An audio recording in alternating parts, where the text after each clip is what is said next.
Tonight on the Extra Point, find out what all's been going down in the Diamond. So I just let Brooke Holloway pick my walk-up song for me, and the first time I heard it was when I walked up to bat for the first time. And we'll bring you the story behind an odd song to hear before you swing the bat.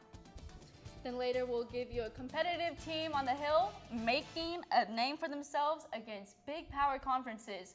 Ohio State, who? Indiana, who? We've got the second ever edition of Topper Tips coming your way.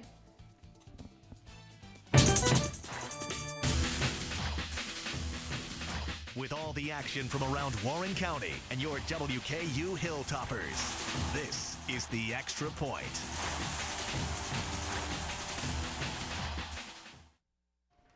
Carrie, it was a huge night last night for the NBA. Yeah, are you talking about the Golden State Warriors?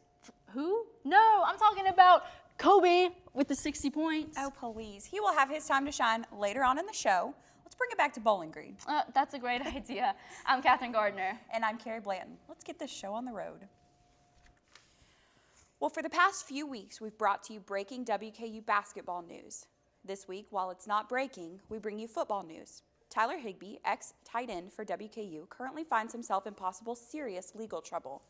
Last Saturday night, BGPD arrested Higbee and cited him for public intoxication, evading police, and a serious charge of second-degree assault. According to a WBKO eyewitness report, bystanders witnessed Higbee get into an altercation with another man. Higbee then threw one punch, causing the man to drop to the ground. The victim is currently at the TriStar Health Facility in Nashville. Moving to what we know today, Higbee posted a $10,000 bond Sunday and is set to plead not guilty. Higbee's lawyer has said he believes his client was provoked, which caused Higbee to act the way he did. As for the victim, he's still at TriStar Medical Center in Nashville, where he's unresponsive but shows stable vital signs. Well, Katherine, this has huge implications for Tyler Higbee. The draft is 2 weeks from tonight, and he was projected to be the fourth tight end taken. That all disappears for him in one night. Well, you have a trifecta here, Carrie. You have charged with assault, charged with evading the police, and you have charged with public intoxication. Now, if those three things don't say red flag to NFL prospects, I don't know what does. Right. They dig pretty deep into your background. They don't have to go very, very far for this one. And I think that no matter what happens in this situation, whether any of the legal action taken happens, whatever, you got to question, is somebody going to take a chance on him, you know?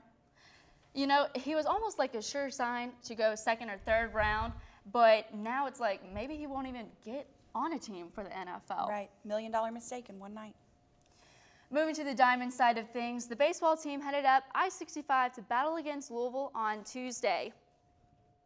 A solid start from the Hilltopper side, scoring a run right off the bat, which gave them the lead. But that lead wouldn't stay long, with 4 big hits coming from the Cardinals side of things in the bottom of the first. It didn't stop there. The Cardinals had a big 6th inning, scoring 6 runs, which handed them a victory over the Tops of 14-2. Now let's flash back over to the weekend. The Tops played in a weekend series against La Tech. Game 1 kicked off Friday, and because of a few costly errors from the Bulldogs, it helped seal a Hilltopper victory of 6-3. Moving to Game 2 on Saturday, it was a slugfest at the Nick. Both sides of the Diamond combined a total of 30 hits and 11 pitches. However, the Tops couldn't hold up the hot bats of the Bulldogs, and they fell 12-9. Finally, closing things out on Sunday, both teams couldn't quite get on the board in the first 4 innings. Then finally in the 5th, the Bulldogs tallied the first run of the game, and it didn't stop from there. They went to win 3-1 to finish the weekend series. Up next for the Hilltoppers, they stay on the road and head down to Houston to face Rice in a weekend series. The Owls are coming off of a weekend series win against conference matchup UAB and a Tuesday night win against Texas State. For the Hilltopper side of things, they are coming off a weekend series loss against La Tech and a Tuesday night loss against the University of Louisville. The first matchup of this series is set for Friday at 6:30. Now joining us to talk a little bit about baseball is WKU College Heights Herald baseball beat writer Sam Porter. Thanks for joining us, Sam. Thanks for having me, guys. Word on the hill, Sam, is that we have a new baseball coach on the diamond. Do you have a little bit of information to give us about that? I love head coach John Pulaski. I think he's the perfect fit for this program and what this program needed coming into this season. If you look at his resume, he's a seasoned veteran. He's been coaching for 22 years now at the collegiate level. He's won over 500 games, coached in 11 NCAA tournament appearances, and he's also coached 80 players that have gone on to get drafted by the MLB. So it's just a matter of time before I think Coach Pulaski brings that success to the Hill. He's not the only one with a great resume on the team. Talk about Danny Hadzina a little bit. Danny Hadzina, he's just been a stud for this team all season long, the senior infielder. Currently second in the nation in hits with 59. He's also a top Conference USA in hits as well, but he's been making a lot of plays from the field as well. I think there's no doubt about it that Coach Pulaski's resume of 80 players to the MLB is going to increase to 81 after this season. So, there's no I in team, Sam. It's not all about Danny Hadzina. Who else is sticking out to you? One player that I think you should watch out for down the stretch is sophomore outfielder Caleb Duckworth. Duckworth 2 years ago won Kentucky Mr. Baseball at Henderson County High School, and he's brought that success to the Hill, immediately made an immediate impact as a freshman, was in the running for Conference Freshman of the Year before a shoulder injury ended his freshman campaign, but he hasn't slowed down a bit during the sophomore year. He's currently tied for the team lead in home runs with 3, and he's made stellar plays in the outfield as well. And I talked to head coach John Pulaski not too long ago. He said when Hadzina graduates, someone's going to have to step up and take that role as hitting third in the Hilltopper lineup, and he says Caleb Duckworth is going to be that go-to guy next year at the plate. He's got someone to fill his shoes for him. Now, tell us a little bit how you see the rest of the season playing out. If we look at where they stand right now, they're 18-14, 6-6 in Conference USA, got off to a really hot start, and kind of struggled a little bit down the stretch. But what Coach Pulaski emphasized most is Conference USA, winning those games. Right now they're 6-6, sitting right at 500, kind of in the middle of the Conference USA. Last year the team went 10-18 in Conference USA, actually missed the Conference USA tournament. And Coach Pulaski said that's one thing that they cannot have happen this year. They have to get to the tournament. He said once you get to the Conference USA tournament, college baseball is a lot like college basketball. Once you get in there and put yourself in a position to make a run in the tournament, you can do that. And hopefully the Hilltoppers can put themselves in a position as the season unwinds and hopefully make a run in a postseason. What grade would you give this team so far? I'd give this team a B-, especially after last year's disaster in Conference USA. What they've done this year has just been about what we expected with Coach Pulaski. He's done a great job really changing the mentality of this team. They have a much better winning attitude than they did a year ago. All right. Thanks so much, Sam, for joining us. Thanks for having me. Well, a short walk down University Boulevard, and you can find the WKU softball complex, where the Lady Toppers welcomed in Tennessee Tech for a Wednesday night game. Back-to-back first-inning walks allowed pitcher Hannah Parker to punch home the first run of the game to give the Tops the lead. After a back-and-forth couple of innings, WKU jumped out into the lead for good in the bottom of the third.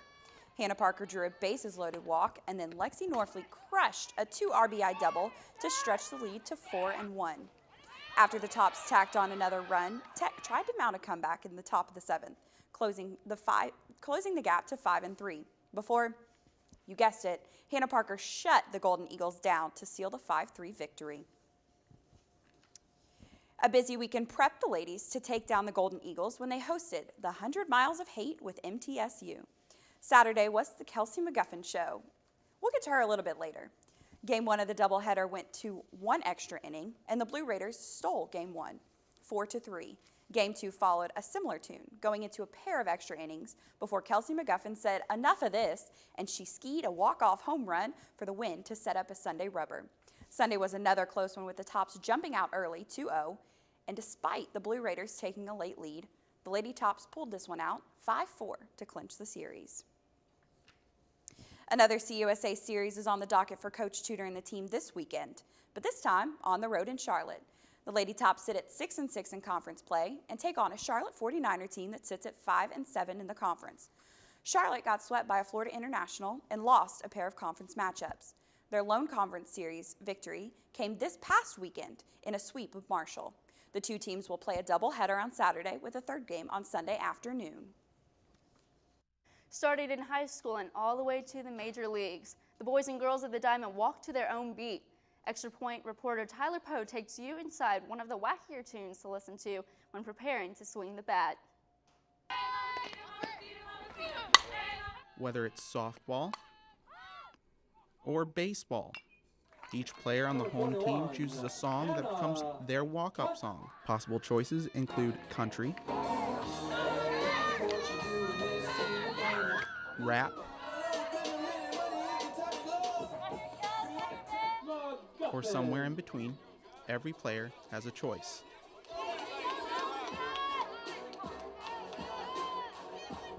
And some Kind of wing it, I guess.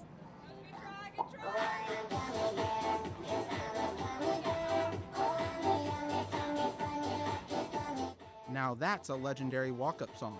But how on earth do you come up with that?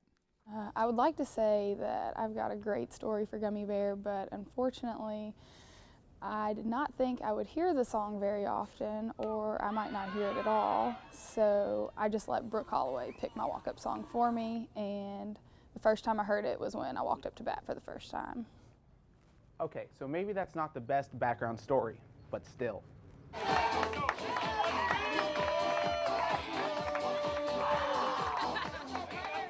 WKU Athletics is matching up softball and baseball to find the best walk-up song on campus, and Taylor is still in the competition. I mean, right now, I'm just overwhelmed. I'm ecstatic. It was really an honor, especially since I got the retweets instead of the favorites. I mean, I feel like they're a little bit harder to come by, the retweets, you know. But, gosh, my teammates just really advocated for me and dominated the competition. Regardless of whether she wins or not, Taylor has already created a walk-up to remember. Reporting for the Extra Point, I'm Tyler Poe. You can follow the walk-up song competition and vote for your favorite tune by going to WKU Sports Twitter page and retweet your favorite song for each matchup. Up next, don't miss this week's episode of Topper Tips from our Paige Hagan, who brings us an inside look on a team that's taken a complete 180. But Hilltopper Golf is still in full swing. Find out what they've got going on the green. Welcome back. Once a year, the WKU track and field teams have a chance to strut their stuff in BG. This past weekend, WKU took home 9 events at the Hilltopper Relays. Julius Morin won both the 100 and 200 meter races, while Emmanuel Dassor broke the 400 meter record, clocking in at 46.55 seconds. The Lady Toppers also took home 5 events on Saturday. Carol Hardy placed in the top 2 for the 100 and 200 meter dashes. Jessica Gilbert captured the 400 meter dash with a time of 59.04 seconds. WKU is competing in California today at the Mount SAC Relays. Last Tuesday, the WKU men's golf team competed at the Greenbrier Collegiate Invitational, finishing 3rd in a field of 17. Freshman Stuart Easton had a career day finishing 1 over 211, giving him his best 54-hole total and the team's best performance in any 3-round tournament this year. Billy Tom Sargent climbed the leaderboard 22 spots during the final round and finished tied for 18th. The sophomore also matched his season low with a 1 under 69 and had his best 54-hole performance since early March. Keeping up the momentum for the men's golf team, the boys in red will hit the links in Texarkana for the Conference USA Championship April 24th. The tournament will be a 3-day stroke play to determine the individual medalists, and the top 4 teams will advance to a match playoff April 27th to advance first place for team play. For the ladies' side of the tee box, the women's golf team will head to the Veranda Club to tee off Monday for their CUSA Championship. All 11 teams will compete in the 3-round tourney, with the winner earning their leads ticket into the NCAA Championship. Off the green and into the classroom, 41 WKU student athletes were honored on Wednesday as they earned the Conference USA Commissioner's Academic Medal. To earn this award, the athletes must achieve a cumulative GPA of 3.75 or better. In addition to that achievement on Wednesday, nearly half of WKU student athletes were named to the Commissioner's Honor Roll, where they posted a 3.0 or better GPA. Speaking of achievements, what was once known as a pretty relaxed and social program has taken a complete 180. With plans to put WKU's name on the map, this squad is now competing against top 10 teams in the nation. Sports reporter Paige Hagan brings us an inside look. Football. It's America's sport. Chances are, you've heard of Brom Squad on the Hill. But head up a mile north to WKU's South Campus, and that's where you'll find a different kind of football. Hey, bring it in, boys. Bring it in. This isn't a water break. Somebody said something about rugby, never played before, so I went out and fell in love. That's the team captain. Check out that ink. The Hilltopper Men's Rugby Club today isn't the same program it was a few years ago. We're starting to play those clubs that take the sport seriously, emphasizing rugby as a competitive sport. We're playing schools like Ohio State, Alabama. We played, Louisville. We've played Indiana. The veterans' passion and enthusiasm for the game is pretty contagious. Under Gates' leadership, the club's winning mentality is evident. This right here is what we call a ruck. Okay, so when you get tackled holding the ball, you have to release it when they take you to the ground. So your team comes out and clears off the defender. With you. There's 3 main tackle rules. Tackle low, you got to keep the arms off below the shoulders. You got to wrap up, so you got to wrap them up, and you can't lift them up. You have to take them straight to the ground. Captain Gates' love for the game has led him to pursue a degree in physical education. Using my shoulder like this. And the love for his penalty. team All right. So has kept him right here at WKU. I have 2 jobs on the side. I'm not the only person that does that. We're doing this purely for the love of the sport. Nobody makes us come out here on Tuesdays and Thursdays. I just quit one of my jobs so I could have more time to dedicate to the team. I've been offered scholarships to 2 other schools, and I turned them down because I just love my team, and I think we have a good thing going here. In Bowling Green, Paige Hagan, The Extra Point. The men's rugby club held their own against top 20 teams in the last year, including trademark wins over UK and almost beating top 10 Ohio State within final minutes of play. Captain Gates' squad takes on Center this Saturday at the Intramural Complex. After the break, we'll introduce you to a softball player who bombed her way to Hero on the Hill. And next we've got Jimmy Stratman to give us the inside on Warren County High School baseball. Stay tuned. Thanks for tuning in. Joining us now to talk about the high school baseball season is Extra Point reporter and Red Zone radio co-host Jimmy Stratman. Jimmy, how's it going? Doing absolutely fine. Kat, Carrie, thanks for having me on. Thanks for being here, Now, Jimmy. Jimmy, I understand that South Warren has been absolutely dominating Region 4. Is that true? Absolutely. They've been rolling through competition as far as region goes. They were #1 up until just actually today when another team was able to knock them over to #2, but they've just got a fantastic team, stacked from top to bottom. Pitching rotation, lineup, it doesn't matter where you look. There's talent galore on this South Warren team, and it starts, of course, with the pitching staff. 3 seniors that anchor the rotation: Michael Hicks, who's a WKU commit, Chandler Harnage, and Ryan Gregory, all fantastic pitchers. When they need somebody, they can bring in someone like Ryder Litton or Kathan Chirac. Just so much talent in the pitching staff, and then it transfers over to the lineup because you've got Ryder Litton who can hit, CJ Hayes who can hit, Austin McElwain who can hit, Trey Kirtley who can hit. There's so many hitters, so many athletic people on this team for South Warren. They have just been 100% the best team in Region 4 up till this point. So South Warren won Region 4 last year. Are they going to repeat? They might. They've got a very good chance to do so. As I mentioned, they were first in Region 4 up until earlier today, and they've been just dominating competition. The one blip on their radar, however, this season was a 3-game series against Bowling Green, which they got swept. Bowling Green, of course, one of the best teams in region consistently, whether it's basketball, football, swimming, baseball. It doesn't really matter. They're fantastic at whatever they do. South Warren got swept by them. That's going to be one of the biggest challenges for South Warren, repeating their region championship. Other than Bowling Green, who else could give Spartans a run for their money? Well, there's a lot of teams out there in Region 4 that have a chance to knock off South Warren. Logan County, of course, one of them. Glasgow, Franklin Simpson, all very good teams. But I'm looking here in District 14, and I say Warren East. They currently just jumped up to first place in Region 4, a 13-4 record. They're anchored by some strong pitching, another veteran ball club. They were down in the dumps a couple of years ago with a lot of freshmen, a lot of sophomores. Give it 2 years, and now they're all juniors and seniors. They've got a veteran team, John Biggs, Davion Downey, anchoring this team. They've been doing a fantastic job, and as I said, first in Region 4 to this point. The one thing, though, is Warren East has only played one District 14 matchup, and that's against Warren Central. Not discounting Warren Central at all, but they haven't played the likes of Bowling Green. They haven't played the likes of South Warren. They haven't played Logan County. They've got a lot of ground to make up as far as good teams so far this season. Who's your team to look out for?